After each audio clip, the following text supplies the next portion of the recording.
Hi guys! For today's video guys, ayan, mukbang po tayo ng buto ng langka guys. Ayan, nilaga ko ang buto ng langka at ito po ang ating kakainin ngayon guys.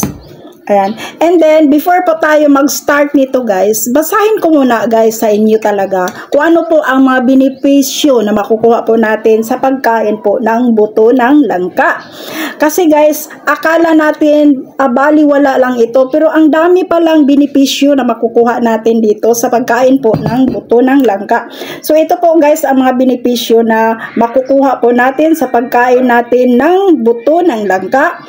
Ayan, ito po mga health benefits po na makukuha natin sa buto ng langka. Number 1 guys, mataas siya sa protein. High protein pala ito guys. Itong mga buto na ito. Okay? 'Di ba? Tinatapon lang natin. Mataas pala ito sa protina. And then number 2 guys, nakakatulong po siya na i-build na magiging strong po ang ating mga muscle. Diba? So maganda pala ito sa mga nag-workout. And then nakaka-prevent din ito sa anemia. Pero guys, matigas talaga ang aking anak. Matigas yung ulo ng aking anak. Ayaw kumain talaga nito guys.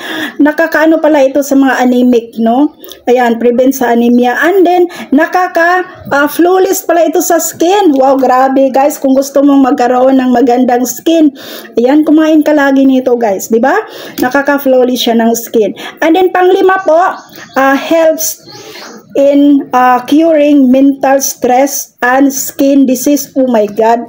Guys, kung lagi kayong na-stress and then nagkakaroon kayo ng mga rashes sa inyong mga skin, nakakatulong din pala ito sa mga skin disease. And then nakaka-promote din ito guys sa ating maganda na tubo ng buhok.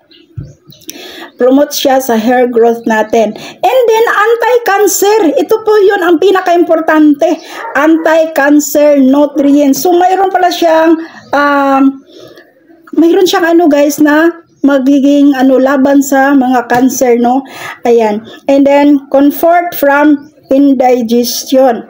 And then, number 9 guys, mix the skin glow. So, kung lagi kang kumakain ng langka, guys, ayan, mag-glow ang iyong skin.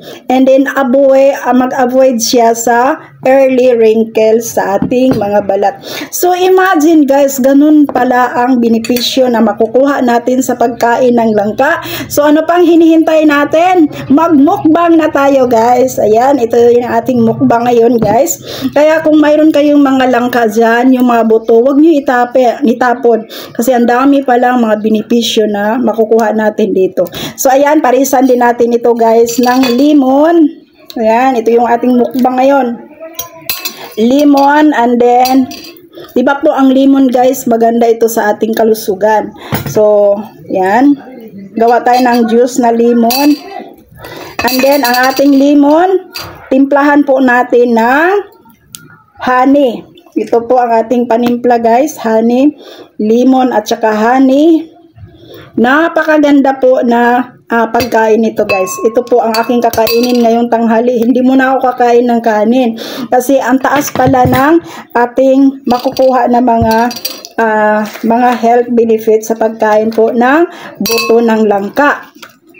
Kaya sa mga nagtatapon ng buto na langka dyan, tinatapon po ninyo ang napakaganda pong benepisyo po. Yes, 'di ba? Kaya subukan mo nang kumain ng langka. Lalo po guys kung gusto mong magkaroon ng magandang balat.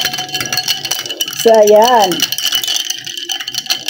Ako guys pag gumagawa po ako ng mga juice, yung tinitimpla ko yung honey. Ito po yung organic honey talaga. So, ayan. So ito yung ating mukbang ngayon. Ang sarap.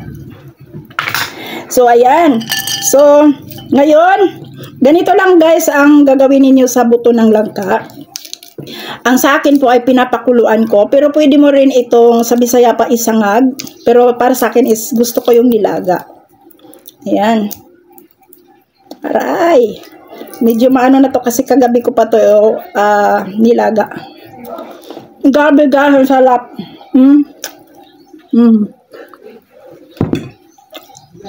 Ayan. Paspasan na ito kaon. Kaya guys, wag na niyong itapon ang mabuto ng langka.